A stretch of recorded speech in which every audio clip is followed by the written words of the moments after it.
কত কিছু চাইলাম, পাইলাম না, দিল না আল্লাহ। বলে না, আপনার সব দোয়া কবুল, তবে কবুল হওয়ার 3টা সিস্টেম আছে। আপনি যত দোয়া করছেন সব কবুল, কারণ আল্লাহর কাছে কিছু চাইলে আল্লাহ ফিরায় দিতে জানে না। আল্লাহ জানেই না কেমনে ফিরায় দিতে হয়। সুবহানাল্লাহ কোন চাওয়া মাত্রই আল্লাহ বলে অ্যাকসেপ্টেড, যা কবুল, দিব দিব না এটা বলতে জানে না, চাওয়া মাত্রই বলে দিব। 3 সিস্টেম। নাম্বার 1, আপনি আল্লাহর কাছে দোয়া করলেন, চাইলেন, আল্লাহ বলে দিব, বলেই তিনি দিয়ে দেন আর আপনি খুশি হয়ে যান, পেয়ে গেলেন। নাম্বার 2, আপনি আল্লাহর কাছে দোয়া করলেন, চাইলেন, তখনও আল্লাহ বলে দিব, তবে এখন না, সবুর, একটু পরে দিব। কখন দিলে আমার জন্য ভালো, আমার চেয়েও ভালো জানে কে, পরে দিবে।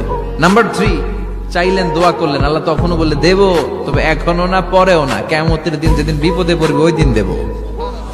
যেদিন তোর বাবা তোরে চিনবে না, তোর মা তোরে চিনবে না, বন্ধু বন্ধুরে চিনবে না, পীর সাহেব মুরিদরে চিনবে না, মুরিদ